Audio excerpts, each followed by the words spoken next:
Hello everybody. For those of you who may be new to our school system and may not have met me already, my name is Dr. Mathis Kelvin and I am the superintendent here at Lockport City School District. Today I'm coming to you with a very important informational piece that I want to share with you about. For those of you who may not be aware, over the last couple of weeks the district has been preparing for the reopening of our schools, and this year we're going to be doing something a little different with respect to appliances in our schools. And so I want to talk to you a little bit about this concern and really discuss some of the health and safety concerns that are part of this bigger issue. So I'm going to share a little bit today and just try to help people to understand why we're doing what we're doing this upcoming school year. I'd like to start out first by talking about how we actually got to this concern. Just over 2.5 years ago, I started as the superintendent of schools here at Lockport, and on my first day on the job, I learned that we had a really big concern that was taking place. There was a fire that took place at Emmett Belknap Intermediate School. Most of you remember when that fire occurred. The fire was pretty big. It involved 2 classrooms and also the entire school building. Because there were smoke-related concerns, the whole school had to be closed down, and because of the fire, we had to shut down. And then try to get the building repaired and then reopened for our students. As a new superintendent coming in, over 2 years ago, on the first day of the job, this certainly was not something that we expected that was going to happen. But we were up for the task, and so my first piece was to really put into place an action plan. And as a part of that action plan, there were multiple steps and layers that we needed to work through. The first thing that we had to do was get a synopsis of what had occurred and really understand how did we get to that place in terms of the fire. Second, I needed to understand the health and safety needs and concerns that were present.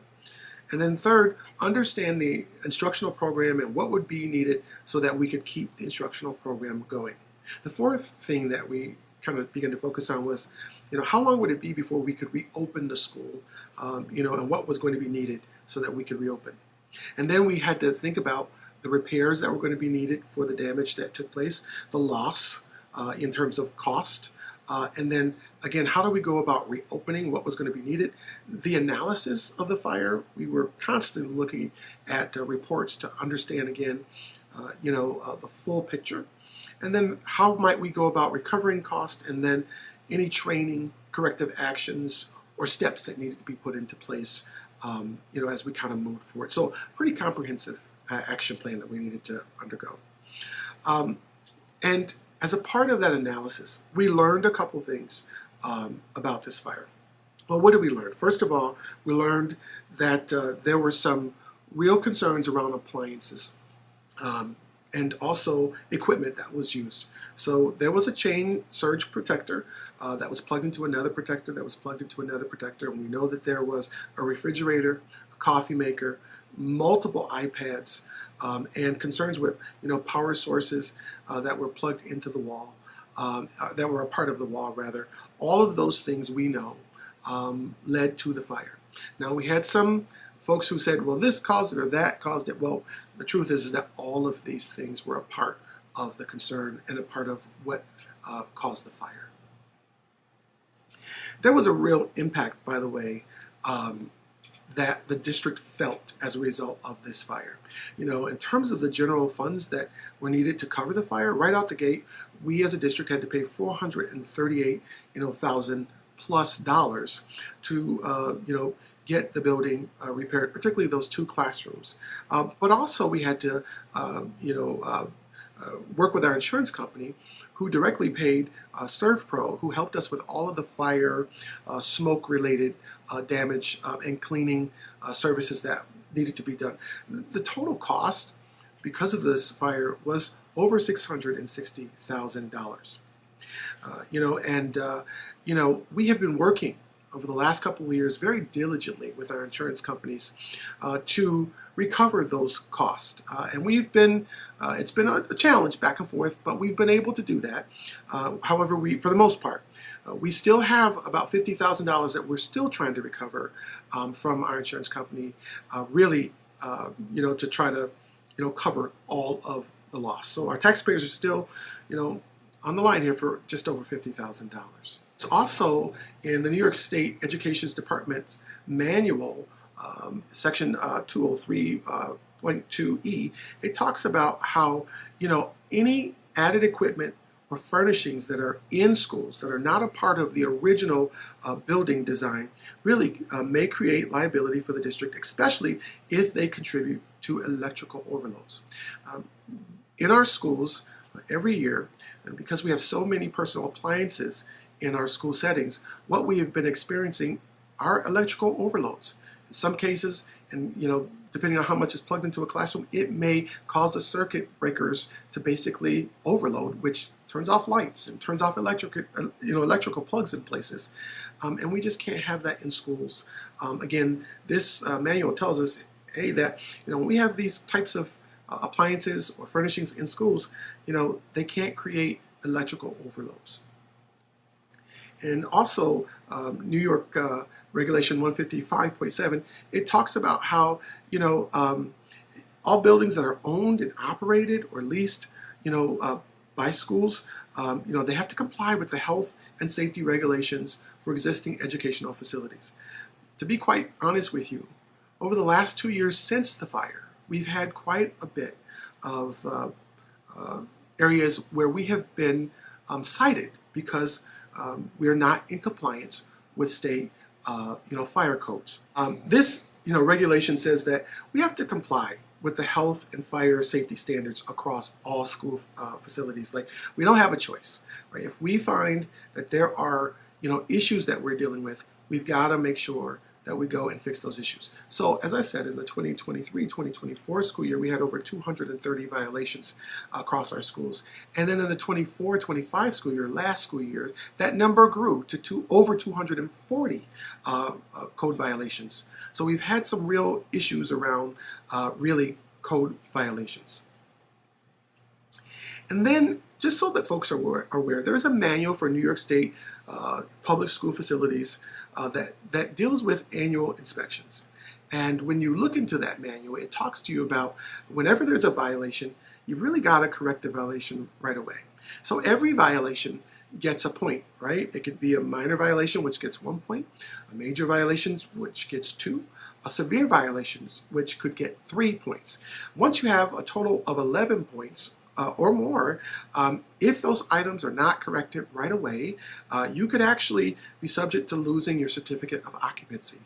That's pretty serious because we don't want to have issues where schools are being shut down because we have so many violations. I must be honest with you.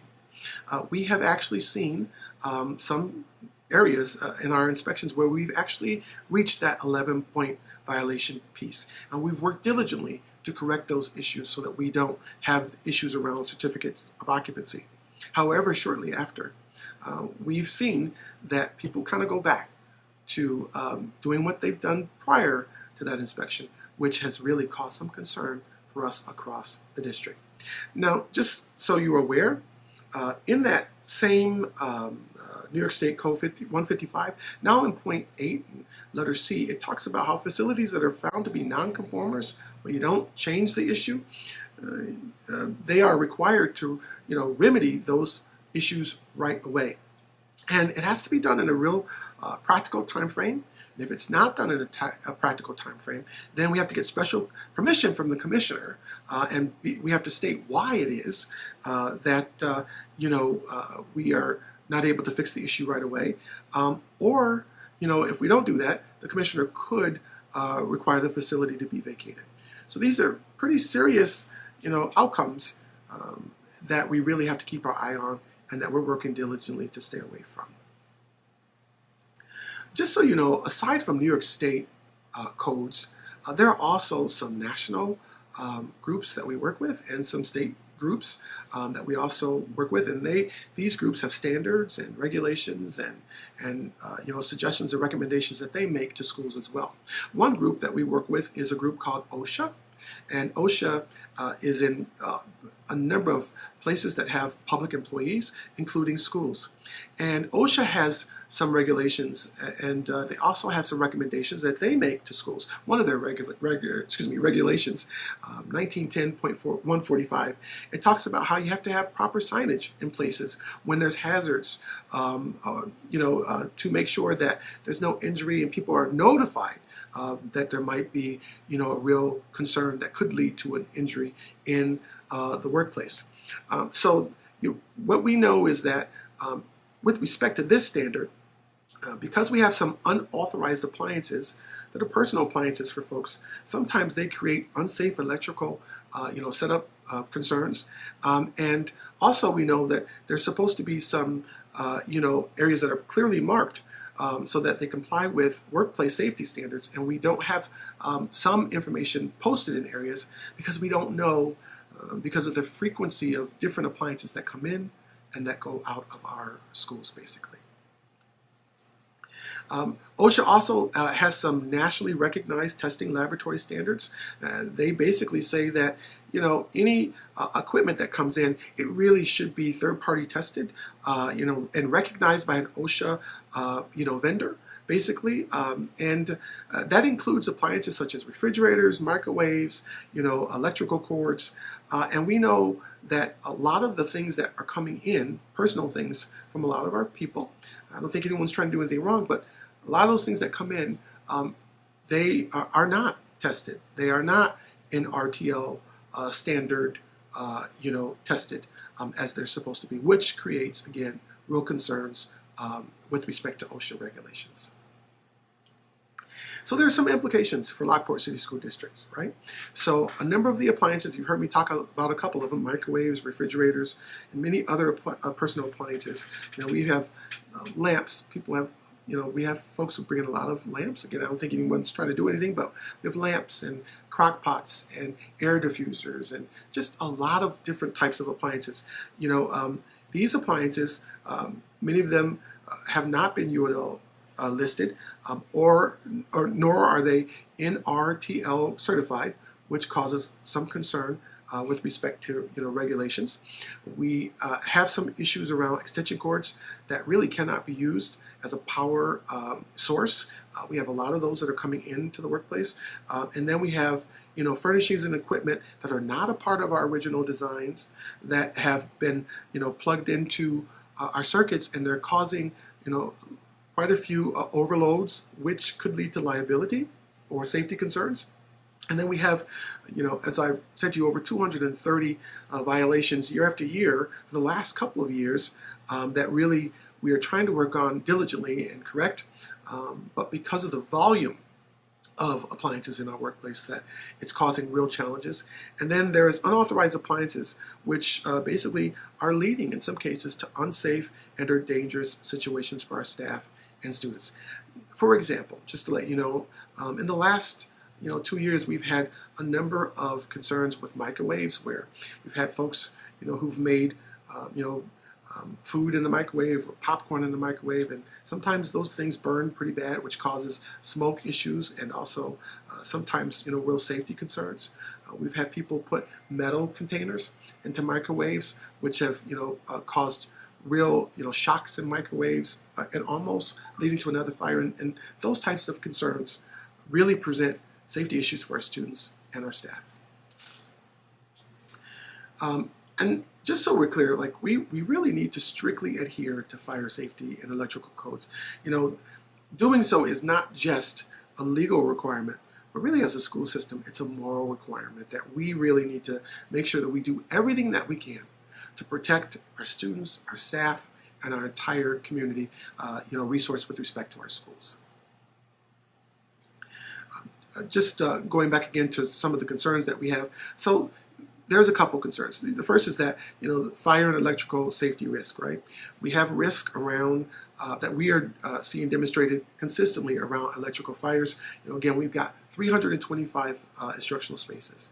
And in those spaces, in most of them, there are 2, if not more than 2 appliances, which, every appliance basically is an actual concern that we have to keep our eye on, because at any moment those appliances could cause electrical concerns. We have circuit overloads in our schools, and then we have limited outlet availability, which we want to be real careful about. We have code compliance issues, and inspection violations, which I've just shared with you that information about. And then third, there are health considerations and notification requirements that we know that we're not meeting. For example, when people use microwaves and spaces, technically we're supposed to make sure that there's postings that are there. For example, there are people who have heart, pacemakers. Whenever they're around microwaves, we're supposed to actually have a posting up that tells them that. And then, we have smoke incidences that have occurred because of malfunctioning appliances, or appliances that are just being misused.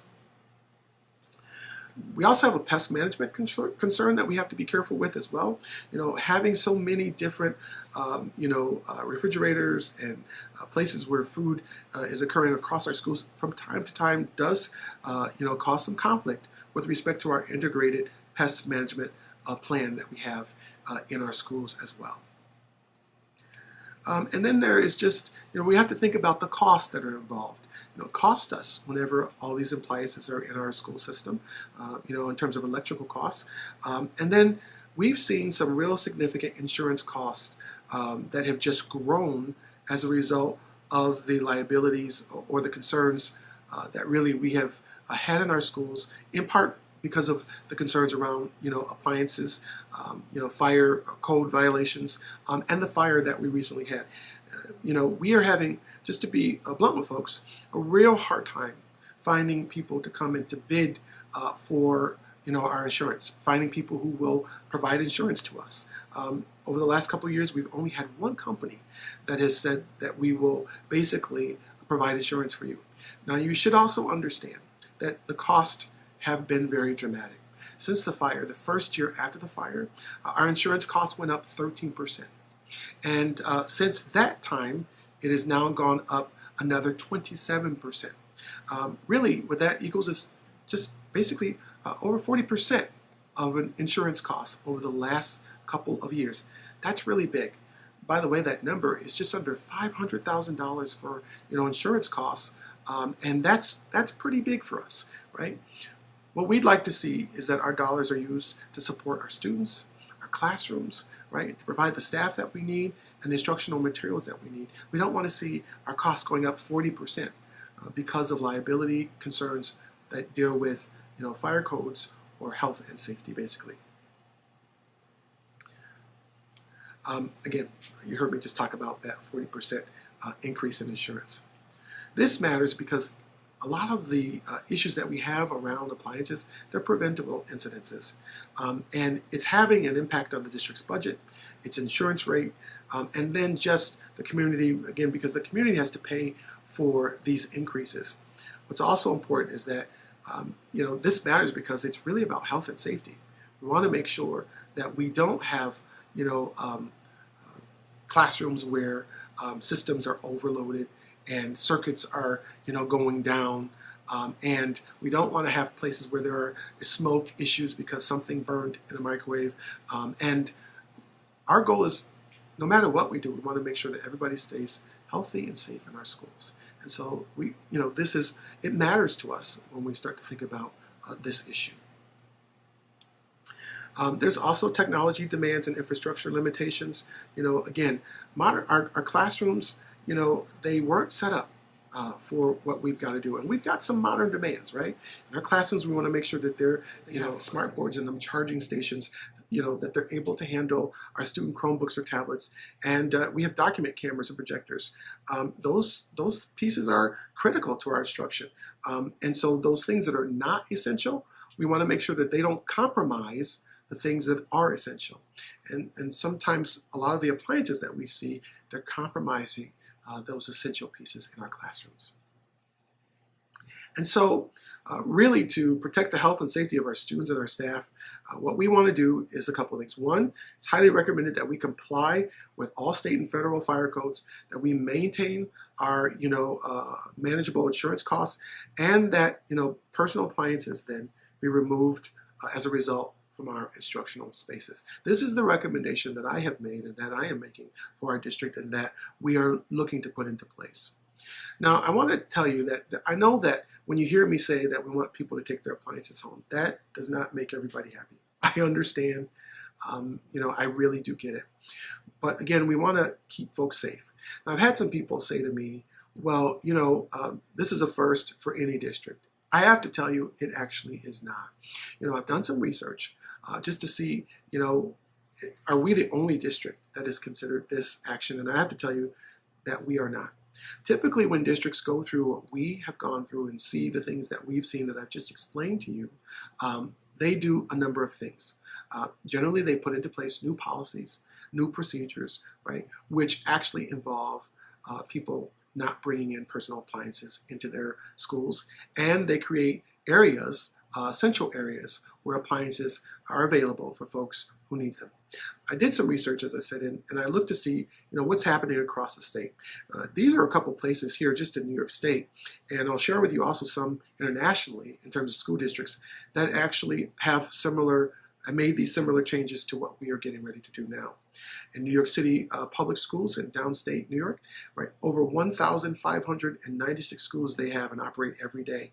And in the entire New York City public school system, they now have into place policies that say no appliances, cords, lamps, none of those things are allowed to be brought into schools, right? Because they also experience some of the same types of things like fires in their schools. In Capital Region, there's a district called Shenandoah.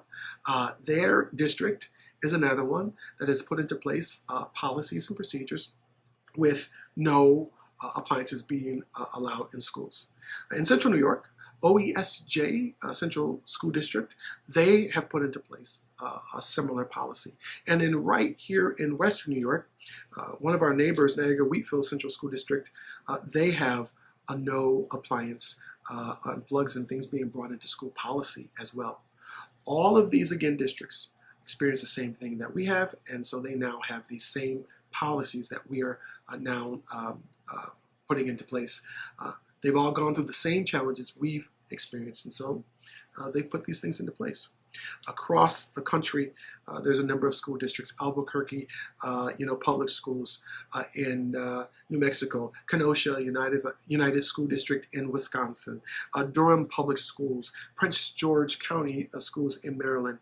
These are all pretty large school districts that had the same types of issues in their schools, and as a result have put into place policies and procedures that prohibit appliances being brought into schools. So I've also had some people share with me that colleges and universities don't even do this. Why are we doing this in our schools, right? I have to tell you that I did do some research on that as well. And actually in colleges and universities, it's starting to become pretty common that even they now are starting to have centralized places for appliances, and they're asking people to not bring appliances into their schools, and or they're providing certain types of appliances to prevent some of the same concerns that we've had. In fact, one college that I just recently looked at was the University of Buffalo, right? And if you go onto their website, you will see that they actually have a full page there that says, please do not bring in appliances, which includes microwaves, refrigerators, plugs, all the things that we're talking about in our schools. Niagara University has some policies there that you can look up. UB, Buff State, SUNY New Paltz, SUNY Albany, all colleges or universities that now have similar policies that we're talking about as well in our, K through 12 school system, pre-K through 12 system. My apologies. So again, we've got some common themes just to review. And there's fire safety issues. There's some concerns, with policy enforcement, designated areas of use in these colleges or universities, and also some types of restrictions that they have basically said, hey, we've got to do some things different in the college settings. So just to be clear, again, we've got a number of, fire inspection reports with violations.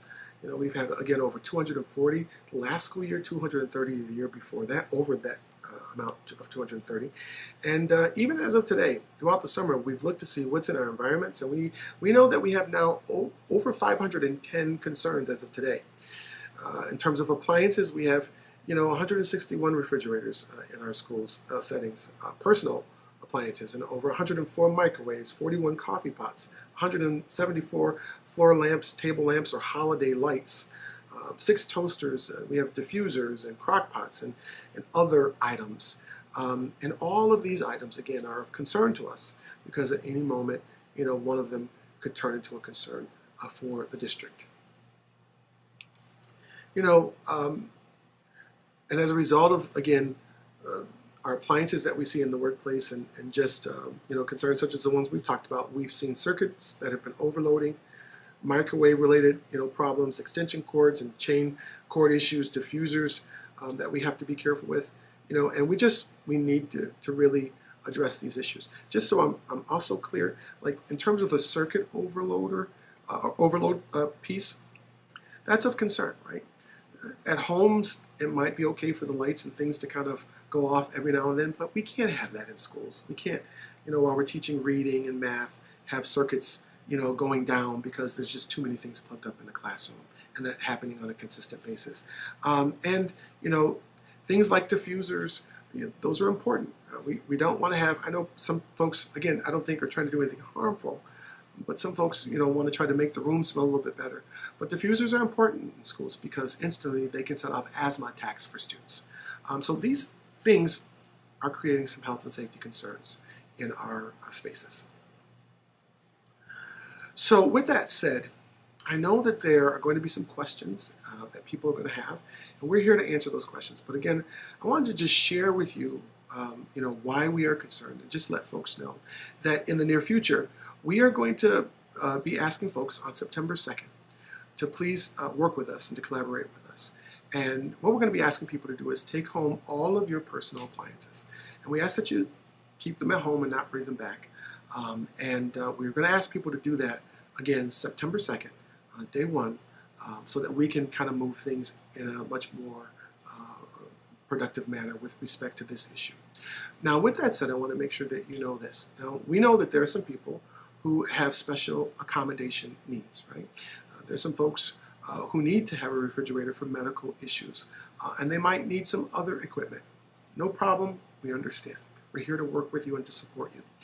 What we need you to do, if that's you, is just to reach out to Lisa Schrader's office, our deputy superintendent. Let her know, and she will talk with you about the accommodations that you might need and get into place whatever it is in terms of equipment and or appliances that you might need. I want to let you know that we've gone out over the summer and we've purchased some refrigerators that will be suitable to work in our systems for folks who need those special accommodations. And we have some other equipment that people might need. We've already done some purchasing of those things. All you need to do is just let us know. And our goal is to work with you right away to make sure that those accommodations are in place. Just give Lisa a call and she'll help you. Secondly, I want you to know that we have purchased some additional equipment. We know that there may be some additional refrigerators that people are going to need to store their lunches in, some additional microwaves and coffee pots or Keurigs. And so we've, in all of our faculty lounges, we've gone through to see what's there, what's needed, and also in our exclusive lounges that we'll be putting into place this year in all of our schools. We've gone to look at those spaces, and we've gone out and purchased additional equipment and appliances to support the place so that people will have enough room to store food if they need to of their, for themselves. With that said, there might be other needs that you might have. What we ask that you do is reach out to your principal, let them know, and our goal is to work with you as soon as possible, right? Just so you know, we've gone out and we've purchased some additional fans this summer for you in case your classroom gets hot. We've gotten some additional surge protectors, for classrooms if you need some kind of a cord to help you with some of the equipment that's in your room.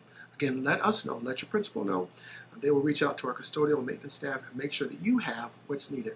Our goal is to support you and to support really our entire learning community. We are, aside from this video, we're going to have up also a Q&A portal, and there may be questions that come up from the staff. We're going to encourage you to submit your questions that you might have about this issue onto the portal, and then each week we're going to be updating our Q&A document that we're creating that we'll have on our webpage there.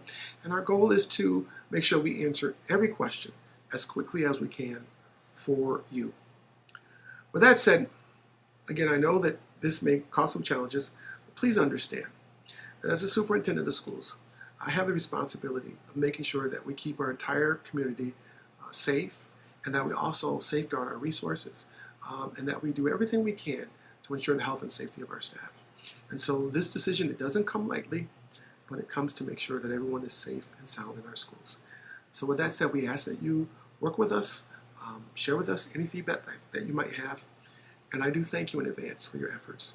Please know that we appreciate all that you're doing. I want to thank you for taking the time to listen to this message today. With that said, please have a good year, and thank you, everybody.